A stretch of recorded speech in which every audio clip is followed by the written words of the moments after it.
মুন্সিগঞ্জে বর্ণাঢ্য আয়োজনের মধ্য দিয়ে হাসিনা প্রি ক্যাডেট একাডেমির প্রথম সেমিস্টার পরীক্ষার ফলাফল প্রকাশ ও পুরস্কার বিতরণী অনুষ্ঠিত হয়েছে। মুন্সিগঞ্জের সিরাজদিখান উপজেলার বালুচর ইউনিয়নের নামা বালুচরে অবস্থিত হাসিনা প্রি ক্যাডেট একাডেমিতে শনিবার এই আয়োজন অনুষ্ঠিত হয়।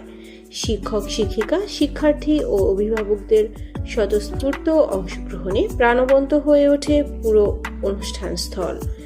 অনুষ্ঠানের শুরুতেই আনুষ্ঠানিকভাবে ঘোষণা করা হয় প্রথম সেমিস্টার পরীক্ষার ফলাফল।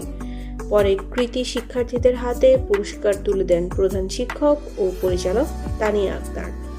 এ সময় উপস্থিত ছিলেন সহকারী শিক্ষক মোহাম্মদ মাহিদুল, মোহাম্মদ মনিরুল ইসলাম, ইয়াসমিন সহ একাডেমির অন্যান্য শিক্ষক শিক্ষিকা ও কর্মকর্তারা। শিক্ষার্থীদের নিয়মিত অধ্যয়ন, শৃঙ্খলা ও নৈতিক মূল্যবোধের চর্চার মাধ্যমে ভবিষ্যৎ গড়ে তুলতে হবে। অনুষ্ঠানে উপস্থিত অতিথিরা শিক্ষার্থীদের নিয়মিত পড়াশোনা ও নৈতিক শিক্ষার উপর গুরুত্ব আরোপ করে দিক নির্দেশনামূলক বক্তব্য প্রদান করেন। সংশ্লিষ্টরা বলেন, এই ধরনের আয়োজন শিক্ষার্থীদের মাঝে প্রতিযোগিতামূলক মনোভাব সৃষ্টি করে এবং ভালো ফলাফলের জন্য তাদের আরও অনুপ্রাণিত করে। শিক্ষার্থীদের মেধা বিকাশ ও উৎসাহ বাড়াতে এমন আয়োজন গুরুত্বপূর্ণ ভূমিকা রাখছে বলে মনে করছেন শিক্ষক ও অভিভাবকরা। এই ছিল এখনকার মতো। পরবর্তী সংবাদ দেখার আমন্ত্রণ রইল। এতক্ষণ সাথে থাকার জন্য ধন্যবাদ। স্বপ্নের পথে বিজয়ের পথে মুন্সিগঞ্জের শহীদ বীরশ্রেষ্ঠ ফ্লাইট লেফটেন্যান্ট মতিউর রহমান স্টেডিয়ামে সারা বাংলাদেশের সাথে একযোগে উদ্বোধন হলো নতুন কুড়ি স্পোর্টস 2026। প্রধানমন্ত্রী তারেক রহমান সিলেট স্টেডিয়াম থেকে ভিডিও কলের মাধ্যমে সারা দেশে এই ক্রীড়ার অনুষ্ঠানের উদ্বোধন করেন। নতুন ট্যালেন্টদের খোঁজে স্কুল মাদ্রাসার 12 থেকে 14 বছরের বয়সের ছাত্রছাত্রীদের নিয়ে এই আয়োজন করা। তরুণ ছাত্রছাত্রীদের নিয়ে বর্ণাঢ্য আয়োজনের মাধ্যমে জেলা প্রশাসনের সহযোগিতায় নতুন করে স্পোর্টস উদ্বোধন করা হয়। সিলেট স্টেডিয়াম থেকে ভিডিও কলের মাধ্যমে মনোমুগ্ধকর বিভিন্ন খেলার ইভেন্ট প্রতিযোগীদের দেখানো হয়। মাননীয় প্রধানমন্ত্রী জনাব তারেক রহমান সিলেট থেকে প্রতিযোগিতায় অংশগ্রহণকারীদের উৎসাহ প্রদান করেন।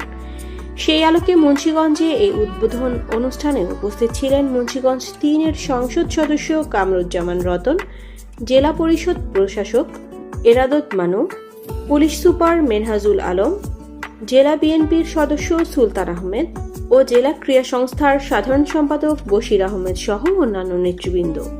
মুন্সিগঞ্জে দুই প্রবাসী সহোদর ভাইয়ের পারিবারিক বিরোধের জেরে ইতালিতে ঘটে গেল মর্মান্তিক হত্যাকাণ্ড। দেশটির লেজ শহরে বড় ভাইয়ের হাতে খুন হয়েছে ছোট ভাই নয়ন ফকির। এই ঘটনাকে কেন্দ্র করে এলাকায় ও প্রবাসী কমিউনিটিতে শোক ও উদ্বেগের সৃষ্টি হয়েছে। মুন্সিগঞ্জ থেকে হালিমা দেওয়ান রিয়ার রিপোর্টে বিস্তারিত জানাচ্ছেন জামিলা নূর। নিহত নয়ন শেখ ও অভিযুক্ত হুমায়ুন শেখ মুন্সিগঞ্জের টঙ্গিবাড়ি উপজেলার সোনারং এলাকার বাসিন্দা। তারা দেলোয়ার শেখের ছেলে। পারিবারিক সূত্রে জানা যায়, বুধবার রাত আনুমানিক 8টার দিকে ইতালির লেচে শহরে দুই ভাইয়ের মধ্যে পারিবারিক বিষয় নিয়ে বাক বিতণ্ডা শুরু হয়। এক পর্যায়ে তা সহিংসতার রূপ নেয়। অভিযোগ রয়েছে, বড় ভাই হুমায়ুন ফকির উত্তেজিত হয়ে ছোট ভাই নয়ন ফকিরকে ধারালো অস্ত্র দিয়ে আঘাত করলে ঘটনাস্থলেই তার মৃত্যু হয়। হত্যাকাণ্ডের পর অভিযুক্ত হুমায়ুন ফকির এক হৃদয় বিদারক ঘটনা ঘটান। তিনি ভিডিও কলের মাধ্যমে দেশে থাকা পরিবারের সদস্যদের সঙ্গে যোগাযোগ করে নিহত নয়নের রক্তাক্ত মরদেহ দেখান এবং নিজেই হত্যার কথা স্বীকার করেন। মোবাইল ফোনের পর্দায় প্রিয়জনের নিথর দেহ দেখে স্বজনরা কান্নায় ভেঙে পড়েন। দ্রুতই খবরটি এলাকায় ছড়িয়ে পড়ে। ঘটনার পর ইতালির আইন শৃঙ্খলা বাহিনী দ্রুত অভিযান চালিয়ে অভিযুক্ত হুমায়ুন ফকিরকে গ্রেফতার করেন। বর্তমানে তিনি পুলিশের হেফাজতে রয়েছেন এবং এই ঘটনা আইনগত প্রক্রিয়া চলমান রয়েছে। এদিকে নিহতের পরিবারের পক্ষ থেকে দ্রুত মরদেহ দেশে ফিরিয়ে আনার দাবি জানানো হয়েছে। স্বজনদের আহাজারিতে টঙ্গিবাড়ি সোনারং এলাকায় শোকের ছায়া নেমে এসেছে। আমি কিছু করতে পারলাম না কেলেগা, এই যে দ্বন্দ্ব থেকে আমার বাগনারা উইকা কোবায়া কাটছে, মায়েরা যে তখন টাকার মেশিন শেষ করে দিলাম। উইয়া নিজে ফোন আমার আঙ্গ দেখাইছে, লাইভে দেখাইছে যে দেখ তখন টাকার মেশিন শেষ করে দিলাম। এই যে এটুকু। আর এই দুই ভাই বউ আছে না, দুই ভাই বউ মাথা খাইছে, বুঝছেন? এটাই আমাকে আর কোনো দ্বন্দ্ব নাই। এই ভাইয়ের নিচে এর মধ্যে আবার দ্বন্দ্ব কেমন থাকে? মাথা বিগড়াই দিছে, এই জন্য ওর মাথার চেঞ্জ আসলো না, ওই মাইরা লাইছে। আমরা আমার বড় ভাইয়ের ফাঁসি চাই। এই লগে লগে আমার বড় ভাইয়ের বউ যে দুটা আছে, এই দুটার ফাঁসি চাই। একটা জেঠটাস আছে, আর জেঠটা সে আর কোনো কথা কইবে আমাদের সংসারের কোনো কথা বলতে পারতো না। আমার মায় আমার বাবায় কোনো কথা বলতে পারতো না। আমাদের সংসারে সবসময় অশান্তি লাগায় রাখতো আমার ওই বাইরে দিয়া। আমার বাইরে সবসময় অশান্তি করে দিত। আমার বাবার কোনো জায়গা সম্পত্তি নাই। আমার বাপে শরীরে রক্ত পানি করে আর বিদেশ পাঠাইছিল। তখন টাকার মেশিন শেষ, তোর বাপের টাকার মেশিন, তোর মার টাকার মেশিন, এই যে শেষ করে দিলাম আমি। এই যে তোর ভাই পড়া রয়েছে, আহা গো আমার ভাই কেমনে পড়া রয়েছে। আপনি আইনের কাছে একটাই অনুরোধ, আমার ভাইয়ের লাশটা জানাই না দেয়, আর আমার বড় ভাইয়ের ফাঁসি দেয়, আর আর দুই বউর ফাঁসি দেয়। টঙ্গীবাড়ি থানার অফিসার ইনচার্জ মনিরুল ইসলাম ডাবলু বলেন, পারিবারিক দ্বন্দ্বের জেরে ইতালিতে এক ভাইয়ের হাতে আরেক ভাই খুন হয়েছেন বলে তারা জেনেছেন। তিনি আরও জানান, নিহতের স্ত্রী কিছুদিন আগে পারিবারিক কলহের জেরে একটি অভিযোগ দায়ের করেছিলেন। এই ছিল এখনকার মতো। পরবর্তী সংবাদ দেখার আমন্ত্রণ রইল। এতক্ষণ সাথে থাকার জন্য ধন্যবাদ। মুন্সিগঞ্জ সদর উপজেলায় অভিযান চালিয়ে 1.5 কোটি টাকা মূল্যের প্রাচীন কোষ্ঠী পাথরের বিষ্ণু মূর্তি সহ 2 পাচারকারীকে গ্রেফতার করেছেন র্যাব 10। শুক্রবার রাত 1:30টার দিকে সদর উপজেলার আটপাড়া ক্লাব সংলগ্ন এলাকায় এই অভিযান পরিচালনা করা হয়। র্যাব 10 CPC 2 শ্রীনগরের ক্যাম্পের কোম্পানি কমান্ডার মেজর ইয়াসির তসবি পান্থ প্রেস ব্রিফিংয়ে এই তথ্য নিশ্চিত করেন। গ্রেফতারকৃতরা হলেন মাদারীপুরের কালকিনি উপজেলার লক্ষ্মীপুর ফকিরা গ্রামের মৃত আজহার চোকদারের ছেলে মোহাম্মদ ইদ্রিস চোকদার এবং মুন্সিগঞ্জের টঙ্গীবাড়ি উপজেলার সোনারং গ্রামের মৃত জামাল হোসেনের ছেলে মোহাম্মদ আনোয়ার হোসেন। র্যাব জানায়, গোপন সংবাদের ভিত্তিতে অভিযান চালিয়ে 141 কেজি ওজনের একটি কালো রঙের প্রাচীন কোষ্ঠী পাথরের বিষ্ণু মূর্তি উদ্ধার করা হয়। উদ্ধারকৃত মূর্তিটির দৈর্ঘ্য 50 ইঞ্চি এবং প্রস্থ 24 ইঞ্চি। এর আনুমানিক বাজার মূল্য প্রায় 1,50 লাখ টাকা। এ সময় তাদের কাছ থেকে 2টি স্মার্টফোনও জব্দ করা হয়েছে। প্রাথমিক জিজ্ঞাসাবাদে গ্রেফতারকৃতরা জানিয়েছেন তারা একটি আন্তর্জাতিক পাচারকারীর চক্রের সক্রিয় সদস্য। দীর্ঘদিন ধরে দেশের বিভিন্ন স্থান থেকে প্রাচীন ও মূল্যবান প্রত্নসম্পদ সংগ্রহ করে বিদেশে পাচার করে আসছিলেন। উদ্ধার হওয়া এই বিষ্ণু মূর্তিটিও বিদেশে পাচারের উদ্দেশ্যে নিজেদের হেফাজতে রেখেছিলেন বলে তারা স্বীকার করেছেন। এই ঘটনায় সংশ্লিষ্ট থানায় আইনানুগ ব্যবস্থা গ্রহণের প্রক্রিয়া চলছে। পাশাপাশি চক্রের অন্যান্য সদস্যদের গ্রেফতারে র্যাবের অভিযান অব্যাহত রয়েছে বলে জানানো হয়েছে। র্যাপিড অ্যাকশন ব্যাটালিয়ন র্যাব ডাকাতি, চাঁদাবাজি, হত্যা, ছিনতাই, অপহরণ ও প্রতারণা সহ বিভিন্ন অপরাধে জড়িত ব্যক্তিদের গ্রেফতার করে সাধারণ জনগণের আস্থা অর্জন করতে সক্ষম হয়েছে। একই সঙ্গে বিপুল পরিমাণ অস্ত্র, গোলাবারুদ, অবৈধ মাদক, সকল ধরনের প্রত্নতাত্ত্বিক নিদর্শন সমূহ পাচার চক্রের সক্রিয় সদস্যদের গ্রেফতার করে র্যাব দেশের আইন শৃঙ্খলা রক্ষায় প্রশংসনীয় অবদান রাখছে। এরই ধারাবাহিকতায় অদ্য 1 মে 2026 ঘটিকায় দিবাগত রাত 1:30 মিনিটে র্যাব 10 CPC 2 শ্রীনগর ক্যাম্পের একটি চৌকস আভিযানিক দল গোপন সংবাদের মাধ্যমে প্রাপ্ত তথ্যের ভিত্তিতে মুন্সিগঞ্জের সদর থানাধীন আটপাড়া ক্লাব সংলগ্ন এলাকায় একটি অভিযান পরিচালনা করে। উক্ত অভিযানে 141 কেজি ওজনের একটি কালো রঙের প্রাচীন দুর্লভ কোষ্ঠী পাথরের বিষ্ণু মূর্তি, যার অবৈধ বাজার মূল্য 1,50 লক্ষ টাকা সহ 2 জন কোষ্ঠী পাথর পাচারকারীকে গ্রেফতার করা হয়।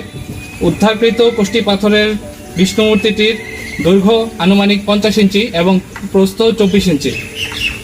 গ্রেফতারকৃত ব্যক্তিদের নাম: মোহাম্মদ ইদ্রিস চোকদার, পিতা মৃত আজহার চোকদার, সাং লক্ষ্মীপুর ফকিরা, থানা কালকিনি, জেলা মাদারীপুর, এবং দ্বিতীয় মোহাম্মদ আনোয়ার হোসেন, পিতা মৃত জালাল হোসেন, সাং সোনারং, থানা টঙ্গীবাড়ি, জেলা মুন্সিগঞ্জ বলে জানা যায়। মুন্সিগঞ্জের মিরকাদিম পৌরসভার ঐতিহ্যবাহী ইসামতি নদী একসময় ছিল এই অঞ্চলের জীবন জীবিকা, যোগাযোগ ও পরিবহনের অন্যতম প্রধান জলপথ। এই নদীকে ঘিরেই গড়ে উঠেছিল স্থানীয় অর্থনীতি, চলত নৌযান, পানি ব্যবহার হতো দৈনন্দিন জীবনের নানা কাজে। কিন্তু সময়ের সঙ্গে সঙ্গে অপরিকল্পিত দখল, অবৈধ স্থাপনা নির্মাণ এবং বছরের পর বছর শিল্প কারখানা ও গৃহস্থলীর বর্জ্য ফেলার কারণে সেই নদী এখন মৃতপ্রায়। কোথাও পানির প্রবাহ নেই, কোথাও আবার নালার মতো সরু ও দূষিত হয়ে পড়েছে। ফলে হারিয়ে যাচ্ছে নদীর নাব্যতা, বাড়ছে পরিবেশ দূষণ ও চরম স্বাস্থ্য ঝুঁকিতে পড়ছে আশপাশের মানুষ। মুন্সিগঞ্জ থেকে হালিমা দেওয়ান রিয়ার রিপোর্টে বিস্তারিত জানাচ্ছেন আসিয়া সিদ্দিকা সেহেলি। মুন্সিগঞ্জে মোটরসাইকেল পার্কিংকে কেন্দ্র করে সংঘর্ষে নারী ও শিশুসহ একই পরিবারের 5 জন আহত হয়েছেন। গুরুতর আহত 2 জনকে পাঠানো হয়েছে ঢাকা মেডিকেল কলেজ হাসপাতালে। ঘটনাটি নিয়ে এলাকায় চরম উত্তেজনা বিরাজ করছে। টঙ্গীবাড়ি উপজেলার সোনারং ইউনিয়নের আমতলী গ্রাম সামান্য মোটরসাইকেল পার্কিংকে কেন্দ্র করে প্রতিবেশীদের মধ্যে তৈরি হওয়া বিরোধ রূপ নেয় সংঘর্ষে। অভিযোগ রয়েছে পূর্বের বিরোধের জের ধরে সকালে বিপ্লব শেখ সহ কয়েকজন শেখ মিলনের পরিবারের উপর অতর্কিত হামলা চালায়। এ সময় বাঁশের লাঠি, কাঠ ও লোহার পাইপ দিয়ে পরিবারের সদস্যদের উপর এলোপাতাড়ি আঘাত করা হয়। এই ঘটনায় আহত হন মিলন শেখ, তার মা মনোয়ারা বেগম, ভাই হৃদয় শেখ, বোন কাকুলি বেগম ও ভাগ্নি অথই। আহতদের উদ্ধার করে প্রথমে স্থানীয় স্বাস্থ্য কমপ্লেক্সে নেওয়া হয়। পরে অবস্থার অবনতি হলে কাকুলি বেগম ও অথইকে পাঠানো হয় ঢাকা মেডিকেল কলেজ হাসপাতালে। আগের দিন রাতের বেলা সন্ধ্যার সময় আমি গাড়ি রাখছি, তো এই জায়গাগুলো 2টা বিল্ডিং, একটা হলো অরু সাইডে, একটা হলো এই সাইডে আমার বোনের থাকে। তো এই বিল্ডিং এর সামনে আমি গাড়ি রাখতে পারি, বাড়ি লেগেছে বলেন একটা গাড়ি রাখলে কি আফি যাবে। তো গাড়ি নিয়ে বিতলে মানে বউই করছে, আমি বাইরে যাবো, আমরা নিজেরাই তো ফেললো কথা কথা মিট মিস করে নিলাম সুন্দর মতন। এগুলো গাড়ি রাখি এন্ডে মানে অনেক কিছু বলতে আমার বোনের জায়গা সব দিচ্ছে, আপনার বউকে কি লেগেছে গাড়ি রাখছে আপনার জায়গা তো রাখি না। এগুলো দিকে করছি দিকে হয়তো প্ল্যানিং করা ছিল আমার বোনের মাইট দূর বসা বসি। আমি কেউ আপনার বোনের মাসিন গেলে কয়েকটু হুনে এলো, তো হুনে আমার বোনের এই অবস্থাটা তো আমার খারাপ লাগে। তখন বিলে আমার হাতাতি হয়েছে, উইও বাইর খেয়েছে বা আমিও খাইছি। খাওয়ার পর দৌড়ে গেছে গা, যাওয়ার পর লোকজন লিয়ে এসে আইয়া আমার বাড়ির ভিতরে হামলা, আমার মা রোম আসছে এবং আমার ওই যে মোটরসাইকেল ভাঙছে, আমি যে বেকাবো বানাই লেছি। আর আমি এটা সরকারের কাছে বিচার চাই, এটা বিচার করতে হবো না, কারণ এটা মহিলার গায়ে হাত তুলছে। যদি অপরাধ থাকে আমাকে বিচার করবো, জুলুম করলে তো এটা তো রইব না। তো হঠাৎ করে চিলাচিলি শোনার পর আমি নিচে নামার পর দেখি আমুকে বিপ্লব মাইরা রোডে ফালায় রাখছে। পরে আমি বলছি যে তোমার এই অবস্থা কেন, বলছে বিপ্লব মারছে। এগুলা বলার পর আর কিছুই বলতে পারে নাই। তো ফালায় রাখার পর আমার আম্মুর অবস্থা খুব ভয়াবহ হয়ে যায়। পরে ওনাকে সরকারি হসপিটাল থেকে ঢাকা মেডিকেলে রেফারেন্স করে। তো ওখানে আমি যাওয়ার পরে আমার হাতের গুরুতর অবস্থা হয়ে যায়। বিপ্লব আমাদের 3 জনের উপরে হাত তুলছে, 3 মহিলার উপরে, আমাকে, আমার আম্মুকে আর নানুকে মারছে। এটা আমি সূক্ষ্ম বিচার চাই। এই মনে করো ইয়া দিছে, পেটে লাস্তি দিছে, এখানে গুছাইছে এখানে যে কিনতে পারিছে এটা বিচার করতে হয়। এখানে মনে করেন আমার মায়ের এই পেটটা একটা লাস্তি বুড়া মানে ওই যে দিছে বিপ্লবে লাস্তি দিছে, এবার সাইয়া লাস্তি দিছে আর বেরিয়ে মনে করেন 2 বার তুলে ধরিয়া ধাক্কাটা নিচে হালাই দিছে। তবে সব অভিযোগ অস্বীকার করেছেন অভিযুক্ত বিপ্লব শেখ। বাইর নাম হৃদয়, আর বলছি যে এখানে গাড়ি মুড়ি রাখিস না, মানে অদ্ভুত দিচ্ছে অনেকবার, কিন্তু কথা শোনা নাই, কথা শোনার মতন। আর বোন থাকে দোতলা ভাড়া, হুন্ডা 4-5টা করে হুন্ডা ছিয়া যায়। আমি অনেকদিন বলছি এটা তো গাড়ি পার্কিংয়ের জায়গা না, তো আমার কথা শোনা নাই। আমি পরে একদিন সকালবেলা আমার বন্ধু আসছে, তারপরে যে আমি অনেক বকাবাজি করছি, যে অনেক গালাগালি করছি। এরপরে সেটা দেখেন মারামারি লাগছে, ওরা লাঠি নিয়ে আসছে, লাঠি নিয়ে আসার পর মারামারি লাগছে। এখন হাত আমি ভাঙি নাই, ওর ভাইয়ের আমার বাড়ি দিয়েছে, ওর ভাইয়ের বাড়িতেই ওর ভাগ্নির হাত ভাঙছে। টঙ্গীবাড়ি থানা ভারপ্রাপ্ত কর্মকর্তা ওসি মনিরুল ইসলাম ডাবলু জানান, ঘটনার বিষয়ে একটি লিখিত অভিযোগ পেয়েছি। বিষয়টি গুরুত্ব সহকারে তদন্ত করা হচ্ছে। তদন্ত শেষে আইনগত ব্যবস্থা নেওয়া হবে। এই ছিল এখনকার মতো। পরবর্তী সংবাদ দেখার আমন্ত্রণ রইল। এতক্ষণ সাথে থাকার জন্য ধন্যবাদ। টঙ্গীবাড়িতে জাতীয় পুষ্টি সপ্তাহ 2006 সমাপনী ও পুরস্কার বিতরণী অনুষ্ঠান অনুষ্ঠিত। টঙ্গীবাড়ির প্রতিনিধি আপন সর্দারের পাঠানো তথ্য ও চিত্রে বিস্তারিত। মুন্সিগঞ্জের টঙ্গীবাড়ি উপজেলায় জাতীয় পুষ্টি সপ্তাহ 2026-এর সমাপনী ও পুরস্কার বিতরণী অনুষ্ঠান অনুষ্ঠিত হয়েছে। জনস্বাস্থ্য পুষ্টি প্রতিষ্ঠানের আয়োজনে ও উপজেলা স্বাস্থ্য কমপ্লেক্সের বাস্তবায়নে উপজেলা পরিষদ সম্মেলন কক্ষে এই অনুষ্ঠান আয়োজন করা হয়। উপজেলা নির্বাহী কর্মকর্তা তাহমিনা আক্তারের সভাপতিত্বে এই সময় উপস্থিত ছিলেন উপজেলা স্বাস্থ্য ও পরিবার পরিকল্পনা কর্মকর্তা ডক্টর আব্দুল মালিক, উপজেলা কৃষি কর্মকর্তা প্রীতিশ চন্দ্র পাল, টঙ্গীবাড়ি উপজেলা পল্লী বিদ্যুতের ডিজিএম আব্দুস সালাম, টঙ্গীবাড়ি প্রেস ক্লাবের সভাপতি মোজাফফর হোসেন শেখ, মৎস্য নিরাপত্তা নিগার সুলতানা, প্রাথমিক শিক্ষা অফিসার তানিয়া খাতুন, উপজেলা মহিলা বিষয়ক কর্মকর্তা শামীমা আক্তার, উপজেলা জনস্বাস্থ্য প্রকৌশলী Humayun Kabir, medical officer doctor Zahid Hasan, পরিবার পরিকল্পনা কর্মকর্তা হারুনুর রশিদ, মাধ্যমিক শিক্ষা একাডেমি সুপারভাইজার মোহাম্মদ হান্নান সহ বিভিন্ন শিক্ষা প্রতিষ্ঠানের শিক্ষক, শিক্ষার্থী ও স্থানীয় গণ্যমান্য ব্যক্তিবর্গ। অনুষ্ঠানে বক্তারা বলেন, সুস্থ ও মেধাবী জাতি গঠনে পুষ্টির ভূমিকা অপরিসীম। শিশু, কিশোর কিশোরী ও গর্ভবতী নারীদের সঠিক পুষ্টি নিশ্চিত করতে সবাইকে সচেতন হতে হবে। পুষ্টিকর খাবার গ্রহণ, সুষম খাদ্যাভ্যাস গড়ে তোলা এবং স্বাস্থ্যবিধি মেনে চলার উপর গুরুত্ব আরোপ করেন তারা। অনুষ্ঠান শেষে জাতীয় পুষ্টি সপ্তাহ উপলক্ষে আয়োজিত বিভিন্ন প্রতিযোগিতায় বিজয়ীদের মাঝে পুরস্কার বিতরণ করা হয়। এই ছিল এখনকার মতো। পরবর্তী সংবাদ দেখার আমন্ত্রণ রইল। এতক্ষণ সাথে থাকার জন্য ধন্যবাদ।